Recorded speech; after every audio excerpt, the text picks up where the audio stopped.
Welcome to Agri-Pulse Newsmakers, where we aim to take you to the heart of ag policy. I'm your host, Lydia Johnson. This week's guest is Kansas Senator Roger Marshall, who joins us to discuss budget reconciliation, tariffs, and how agriculture could be affected by the Make America Healthy Again movement. But first, here's this week's headlines. The overall cost for grocery prices dropped by nearly 0.5% last month, according to the latest Consumer Price Index. Egg prices dropped by more than 12% in March, partially because of a downturn in the bird flu outbreak.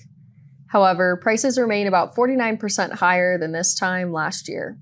Prices for pork, chicken, cereals, dairy products, and fruits and vegetables were also lower last month. On the trade front, China and the United States have lowered tariffs on each other for an initial 90-day period to give way for additional negotiations. The U.S. reduced reciprocal tariffs on China from 125% to 10%.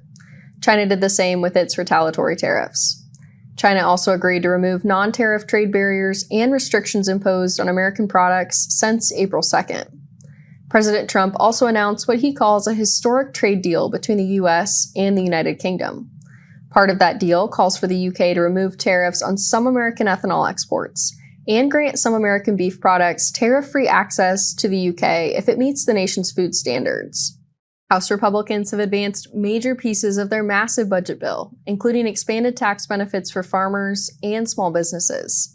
The House Ag Committee's portion of the budget bill would cut about $290 billion from the Supplemental Nutrition Assistance Program, while using $60 billion of savings to pay for some Farm Bill programs, including an increase in price loss coverage reference prices and more funding for trade promotion programs.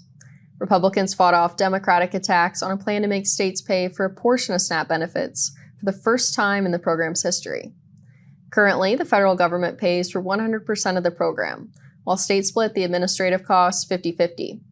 Starting in 2028, states would pay between 5% and 25% of the benefit costs determined by their SNAP error rates. An Agri-Pulse analysis found that some states, both red and blue, would face over $1 billion in costs under this proposal. Roger Marshall is a Republican senator from Kansas. We ask him how the state SNAP cost share proposal could fare in the Senate. We're blessed to live in a country where nobody should have to go to bed hungry. There's plenty of food out there. We need to make sure we get it to the people that need it the most. But since we wrote the last farm bill, federal government spending on food programs has went from $60 to $180 billion a year. So typically you think about SNAP programs, a lot of that's through the Farm Bill.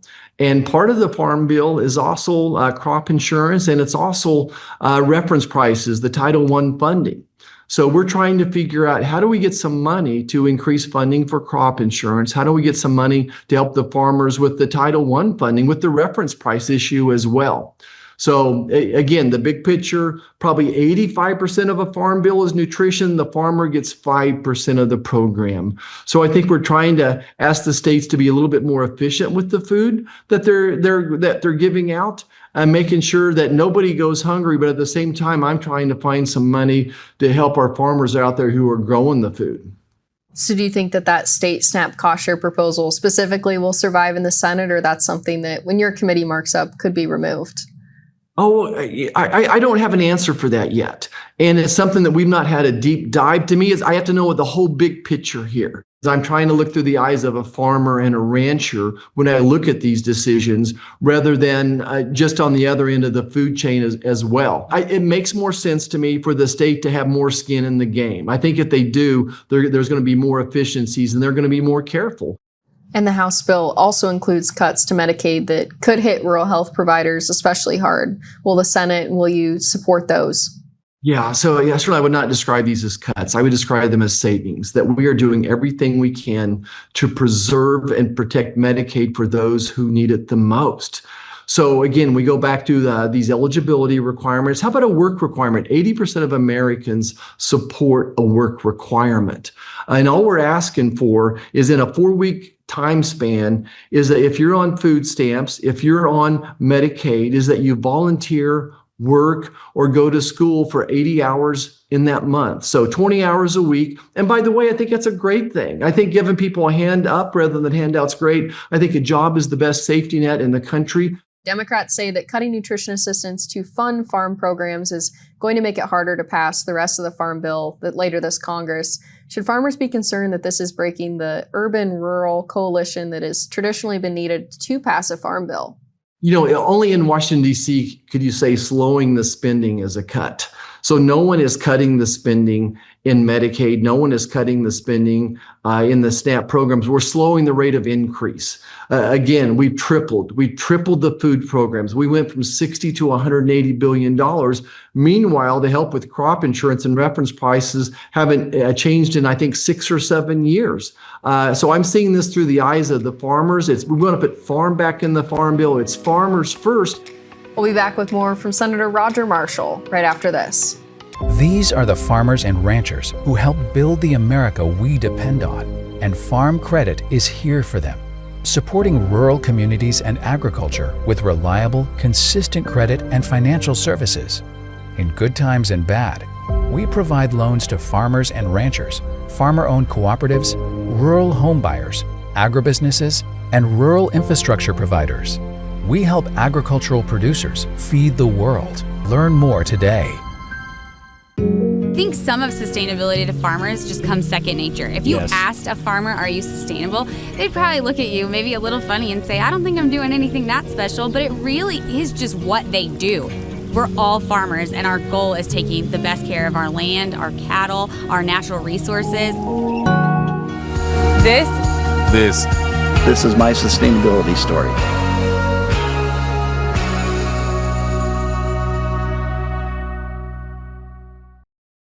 Welcome back. Health and Human Services Secretary Robert F. Kennedy Jr. says the new dietary guidelines will be released by August. We asked Senator Roger Marshall how the new guidelines could be different from previous versions. I look for getting whole foods back into the schools, getting rid of packaged foods. It's interesting. I talked to my kids. Well, what does a nutritious diet look like in today's terms? And they said, Dad, it's what you grew up on. We had our own chickens. We had our own gardens. My granddad brought milk to us twice a week from our family dairy. So I think it's getting back to healthy foods. And I just have to think that farmers and ranchers will respond to this and grow those more nutritious foods. All over the state, what I'm trying to communicate to Secretary Kennedy is, look, we've been doing regenerative agriculture for decades. We've been paying attention to soil health for decades. We're going in the right direction. And I think that's going to put us in really good shape when it comes to these new dietary guidelines. And one of the leaders of the Make America Healthy Again movement is Casey Means, who blames the use of pesticides for a long list of health problems. She's now been nominated to be Surgeon General. Are you concerned about how she's going to use that job if she gets it? Yeah, so I think this is why important that agriculture has a seat at the table. That's why I'm leading the MAHA caucus. I'm actually leading the caucus. I'm in communication with Secretary Kennedy almost on a couple of times a week basis. Casey Means and I are communicating to each other now as well. I'd encourage people to read her books just to kind of know where she's coming from.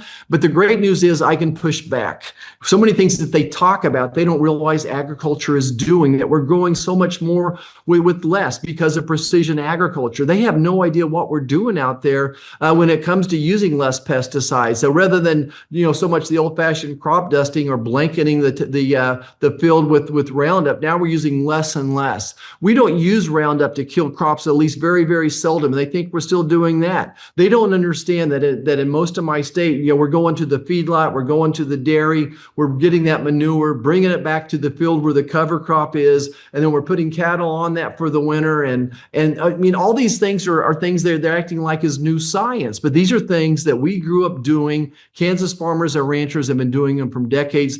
As we wrap up here, I want to turn to trade. The president of the American Soybean Association told senators this week that agriculture could be headed toward a 1980s level farm crisis because of the downturn in commodities and the threat of trade wars. Are farmers right to be worried right now? Goodness, the sky is falling. The sky is falling. I just, people out like that, when they make blanket statements like that, all they do is hurt the President Trump's negotiating skills right now. And I understand, maybe over 50% of the soybean crop goes to China. But what we've been doing before is not working. Record drop in net farm income. Is that person suggesting we should just keep doing what we've been doing? President Trump just gave American agriculture $10 billion. And I know almost like $500,000 of that went to $500 million of that went to Kansas farmers. So he's doing everything he can to help us get us through this type of problem. What I'm asking the White House for is to give us alternatives. Look, we'll never be able to depend on China. Your person that made that statement, ask him how the market has been with China and soybeans the last decade. It's up, it's down, it's unpredictable. Why do we want to keep doing what we've been doing? Instead, I think the big opportunities out there are year-round E15, and then there's a tax credit called 45Z, which allows us to take those soybeans and turn them into jet fuel. That has the potential for 10 times all the amount of soybeans grown in this country right now. We could take 10 times that amount and turn it into jet fuel once we get the infrastructure built to do that. So I think it's very short-sighted. Senator Marshall, thank you so much for joining us. I enjoyed it. Thanks for having me. We'll be right back with our panel discussion. But first, Andrew Huneke looks at state SNAP error rates in this week's Map It Out. The government makes billions of dollars worth of improper SNAP benefit payments each year. These are payments that either shouldn't have been made at all or were made in the wrong amount. This map breaks down the SNAP payments error rates by state from fiscal year 2023. It is important to note that the error rates are calculated by adding up the combined totals of both overpayments and underpayments. Not every case is an overpayment. Alaska has the most incorrect payments by a large margin. More than 60% were categorized as incorrect. Second is New Jersey with 35%. South Carolina, Delaware, Hawaii, and the District of Columbia all have error rates of more than 20%. This all comes as House Ag Committee Republicans are proposing to cut nearly $300 billion from nutrition assistance spending over the next 10 years in the Ag Committee's part of the reconciliation bill, a number that has left Democrats extremely frustrated. For Agri-Pulse, I'm Andrew Huneke. Trial lawyers are using a discredited report from a World Health Organization subagency to attack a safe, American-made weed-fighting tool. This critical tool helps keep your food costs down, and without it, food inflation could double. Stand with American farmers and keep trial lawyers' greed out of our farms and food supply. Fight back. Call your local representative. Register now for the 2025 Agri-Pulse Food and Ag Issue Summit in California. The event will offer participants a full day of presentations and panel discussions. You can hear from members of the California Legislature, food and agriculture leaders, along with industry experts and academics. This summit takes place June 10th in Sacramento and through our virtual experience. See the latest information and register with the QR code on your screen or under the Events tab at agripulse.com. Welcome back. This week's panel discussion will focus on budget reconciliation and trade. We're joined by John Weber with Monument Advocacy and Sharon Bomer Lauritsen with AgTrade Strategies, LLC. John, we'll begin with you. The House Ag Committee completed their work on the GOP budget bill, which cuts nutrition assistance spending and uses some of the money to fund Farm Bill programs. How do you see these cuts to SNAP varying in the Senate? Yes, certainly. And, Chairman Thompson was dealt a much more challenging hand in the budget instructions that he received. The CBO has now confirmed that he met that, which was a tall task. And they had to get quite creative in terms of the provisions that they piled together to meet the $230 billion in deficit reduction while also having those investments. We're seeing some signs from the Senate that the state cost share provision has some concerns from states. From senators on the committee. That seems to be getting the most attention. The big question is obviously the instructions to the Senate Ag Committee were much lower. Chairman Bozeman's been clear that that will be above $1 billion, but what that number is very important. And I think what they can agree to will have a huge determining impact on what they can do in terms of policy below that. So it's a big open question mark at this point. It seems like the greatest attention is on the state cost share, but watching the House Ag Committee markup yesterday, there was a lot of member interest in shifting a bit of accountability to the states. What that looks like, I think, varies, but having states more engaged in the process seemed to be a central theme. Very broadly, the GOP budget bill extends and expands many of the expiring tax provisions as well. How do you see these benefiting farmers? Yeah, certainly. If there was one winner out of the big tax markup. I think it was rural America and farmers in an era where almost everything in the Inflation Reduction Act was taking a haircut or being fully eliminated. One, we saw an expansion in the 45C tax credit from an extremely conservative body that's been critical of the IRA. I think that's a huge signal to the Senate of the importance of rural America and biofuels. And then if you look at the on-farm priorities going down the list, the permanency and the certainty that it offered for the top priorities for growers were incredible. Permanency and an expansion of 199A for pass-throughs, no touching of the C Corp rate, bonus depreciation, certainty on estate tax and gift tax going forward, and even some new provisions which are really rare in this. Hats off to Congressman Feenstra. An inclusion of the Acre Act to lower interest costs for rural borrowers was included for the first time in that bill, and those are some big wins and a sure sign that the rural members on the Ways and Means Committee and Chairman Smith have that background and really have made that essential theme. And I think that's a strong signal to the Senate as they continue to push forward. And Sharon, outside of Congress, the U.S. recently agreed to a trade deal with the United Kingdom. How do you see this deal specifically benefiting farmers? Specifics of the deal clearly show that ethanol is a big winner, and I think that's very positive, obviously, for our corn farmers. And we would hope that implementation of that tariff rate quota is fairly soon. China is a little bit more difficult, and I don't expect implications of the UK agreement to in any way foreshadow China. The other piece of the UK deal, obviously, is beef. I know our cattle industry is very excited about it. I think it is a very nice size quota of 13,000 tons, but obviously the UK has requirements on how the cattle are raised, and so I think our industry, to take advantage of that quota, would need to make some adjustments, as some of the producers do for the EU market. We'll be back with more of our panel discussion right after this. I think some of sustainability to farmers just comes second nature. If you asked a farmer, are you sustainable? They'd probably look at you maybe a little funny and say, I don't think I'm doing anything that special, but it really is just what they do. We're all farmers, and our goal is taking the best care of our land, our cattle, our natural resources. This is my sustainability story.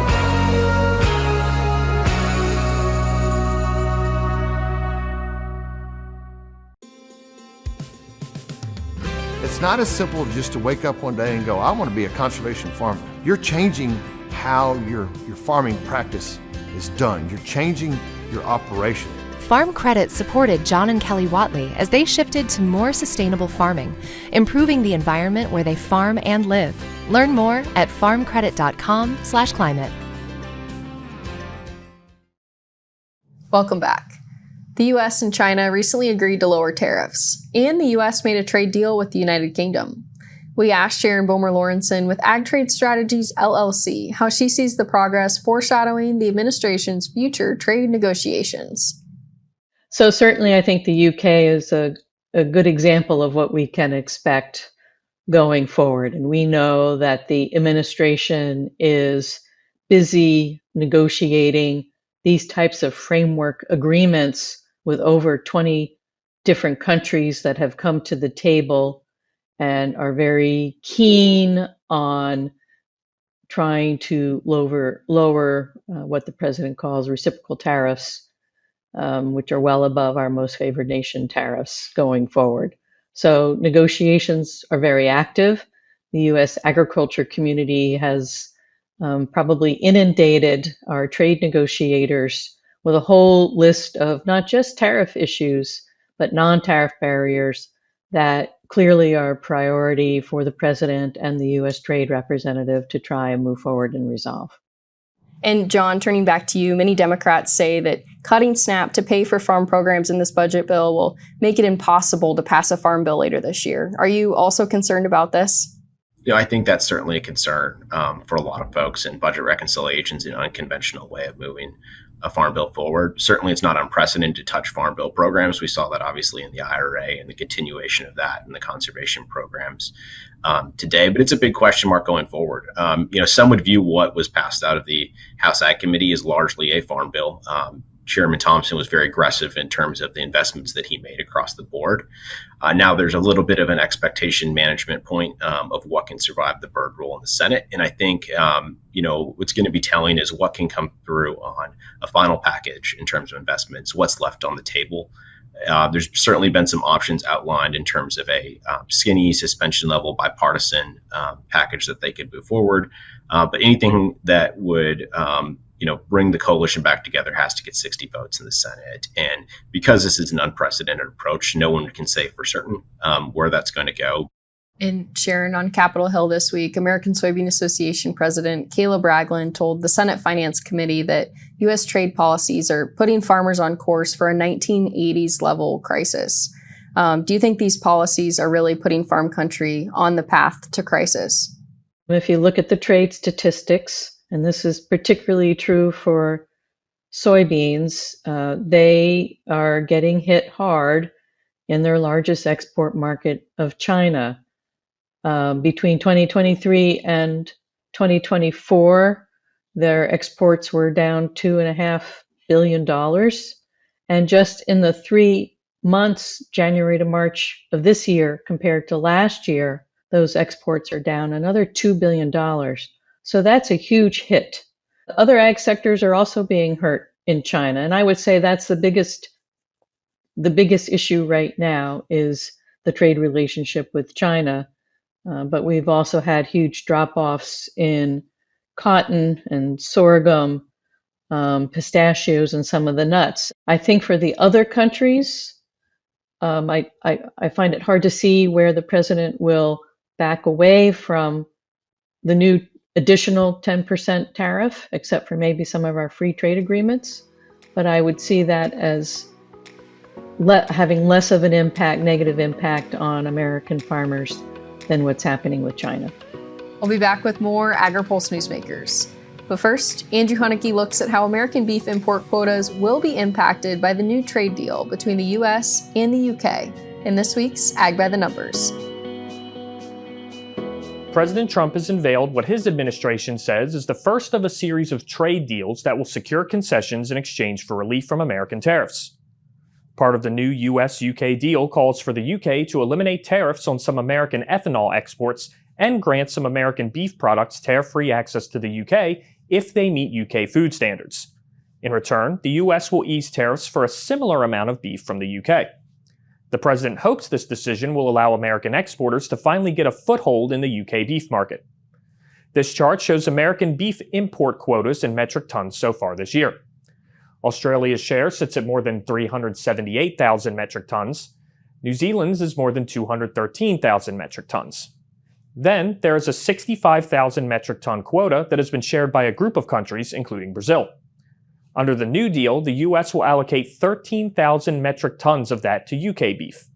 However, this decision may be against the rules of the World Trade Organization. The quota was negotiated at the WTO, and the rules require countries to talk with other quota users before making any adjustments.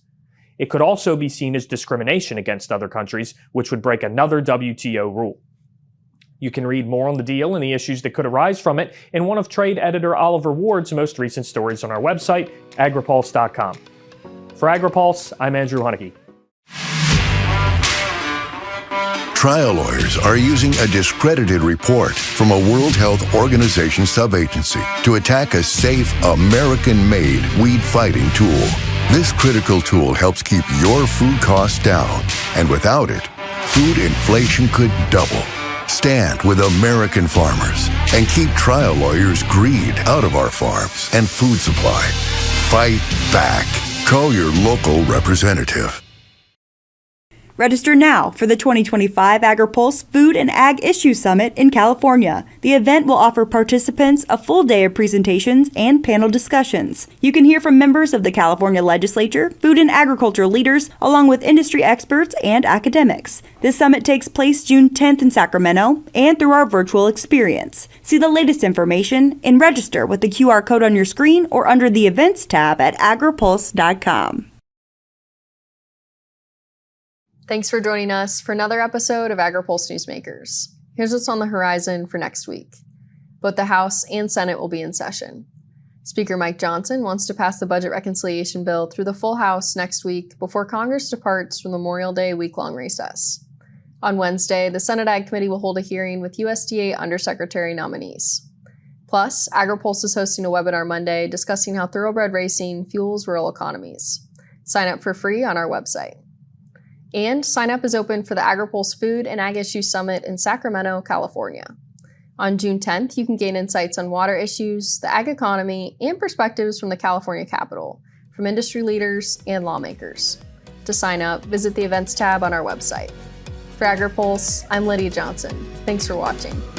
Newsmakers is a production of Agri-Pulse Communications. You can also find our new content on YouTube and wherever you get your podcasts. And don't forget to follow Agri-Pulse and our correspondents on social media to get breaking news and more. For agriculture, trade, food, environment, and regulatory news, your source is agripulse.com.